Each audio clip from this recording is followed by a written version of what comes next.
Kisah kurban Nabi Ibrahim menjadi awal mula ibadah kurban. Yang subscribe, semoga rezekinya lancar dan berkah. Amin. Assalamualaikum warahmatullahi wabarakatuh. Setiap 10 Zulhijjah, umat muslim merayakan Hari Raya Idul Adha dan melaksanakan perintah kurban dari Allah.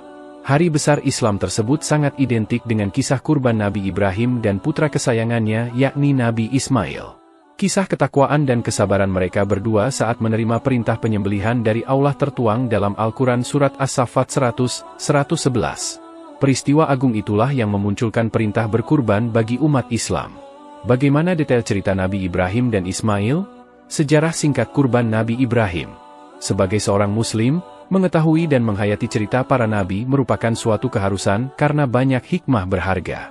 Semua itu bukanlah karangan fiksi, melainkan kisah nyata yang Allah abadikan dalam Al-Quran, termasuk perintah penyembelihan Nabi Ismail. Secara singkat, berikut cerita Nabi Ibrahim dan Ismail yang begitu sabar dan tabah dalam menjalankan perintah dari Allah yang Maha Esa. Menikah dengan Siti Hajar. Setelah diselamatkan oleh Allah dari peristiwa pembakaran yang dilakukan Raja Namrud, Nabi Ibrahim memilih untuk berhijrah.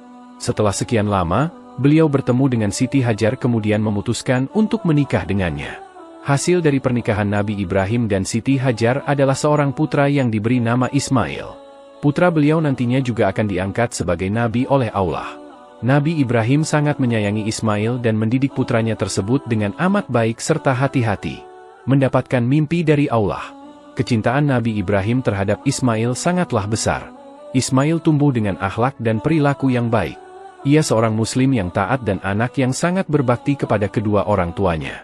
Namun, ujian yang sangat berat bagi beliau tiba-tiba datang ketika Ismail masih berusia belia. Nabi Ibrahim mengalami mimpi yang mengejutkan yakni menyembelih putra satu-satunya, Ismail. Mimpi mengorbankan Ismail datang terus-menerus hingga 3 kali. Nabi Ibrahim sangat bingung akan makna dan kebenaran dari mimpi tersebut. Beliau terus meminta petunjuk kepada Allah agar tidak salah dalam mengambil keputusan. Pada hari ketiga, akhirnya Nabi Ibrahim menyadari bahwa mimpi tersebut benar dan datangnya dari Allah. Perintah kurban Nabi Ibrahim yang disampaikan oleh Allah melalui mimpi, dikisahkan dalam Al-Quran Surat As-Saffat ayat 102. Pada saat itu, usia Ismail berkisar antara 7 hingga 13 tahun berdasarkan pendapat para ulama yang berbeda. Pernyataan Nabi Ismail. Setelah 3 hari berturut-turut mendapat mimpi menyembelih Ismail dan meyakini hal tersebut, Nabi Ibrahim langsung memberitahu putranya. Beliau menceritakan hal yang terjadi dalam mimpi, kemudian meminta pendapat Ismail dengan sejujurnya. Jika ketaatan Ismail sangat rendah, pasti perintah berkurban tersebut akan langsung ditolaknya karena merasa tidak masuk akal. Tapi, Nabi Ismail adalah seseorang yang memiliki keimanan yang sangat kokoh sehingga bersedia taat akan semua perintah dari Allah. Tanpa ragu sedikitpun, Nabi Ismail memohon kepada ayahnya untuk melakukan penyembelihan sesuai yang diperintahkan oleh Allah melalui mimpi. Nabi Ibrahim sangat bangga akan ketaatan Ismail, namun tetap merasa sedih sebagai seorang ayah yang sangat mencintai putranya. Sebagai seorang nabi, beliau sangat paham bahwa perintah Allah harus dilaksanakan. Beliau tidak boleh mengedepankan perasaan sebagai seorang ayah sehingga tidak melakukan apa yang jelas-jelas Allah sudah sampaikan melalui mimpi. Penyembelihan. Kesepakatan terjadi antara Nabi Ibrahim dan Ismail untuk melakukan penyembelihan sesuai yang Allah perintahkan. Beliau membawa putranya ke Mina untuk melaksanakan perintah kurban. Ketika sampai di lokasi, Nabi Ibrahim menyuruh putra kesayangannya untuk berbaring. Nabi Ibrahim sebenarnya sangat sedih. Ismail menyadari hal tersebut karena terlihat jelas dari raut muka beliau. Agar lebih memantapkan hati dan membuang kesedihan ayahnya, Nabi Ismail mengatakan kalimat-kalimat yang tegas. Ia meminta ayahnya untuk mengencangkan tali pengikat agar ketika disembelih, tubuhnya tidak banyak bergerak. Nabi Ismail juga meminta ayahnya untuk menggulung pakaian agar darahnya nanti tidak mengotori dan menggerakkan pisau dengan cepat agar tidak terasa begitu sakit. Nabi Ibrahim menyadari betapa ikhlas dan tabahnya seorang Ismail yang umurnya masih remaja pada saat itu. Dengan berlinang air mata, beliau memantapkan hati untuk menyembelih anak kesayangannya. Sebelum mengambil pisau, Nabi Ibrahim terlebih dahulu mencium Ismail dengan penuh rasa kasih sayang. Kemudian, beliau menempelkan pisau tajam di leher Ismail. Pada saat itu, Allah menunjukkan kebesarannya. Pisau yang tajam sama sekali tidak melukai leher Ismail. Padahal, pisau yang digunakan oleh Nabi Ibrahim sanggup membelah batu yang keras. Beliau terus mengulangi penyembelihan, namun tetap tidak ada bekas di leher Ismail. Lalu, Allah menurunkan firman-Nya yang termuat dalam Al-Quran Surat As-Saffat ayat 104-108. Allah hanya bermaksud untuk menguji Nabi Ibrahim kemudian mengganti sembelihan dengan seekor kambing.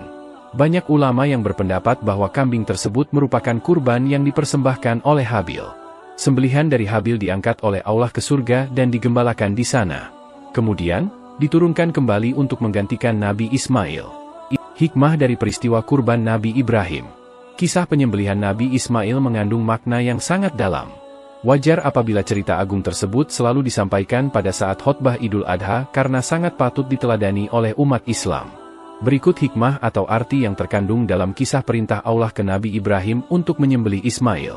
1. Kecintaan kepada Allah harus melebihi ego duniawi. Dari pengorbanan Nabi Ibrahim yang bersedia menyembelih Ismail, umat Islam belajar bahwa ego duniawi sama sekali tidak boleh mengungguli kecintaan kepada Allah. Dalam kisah tersebut, ego duniawi yang dimiliki Nabi Ibrahim yakni kecintaan terhadap anaknya yang sangat berbakti. Sebagai seorang ayah, hal yang sangat wajar apabila beliau tidak mau kehilangan putra yang begitu soleh dan berakhlak baik. Jika kecintaan Nabi Ibrahim kepada Allah dikalahkan oleh ego duniawinya, maka kemungkinan beliau akan memohon agar perintah tersebut dibatalkan. Namun, Nabi Ibrahim menunjukkan keteladanan yang luar biasa.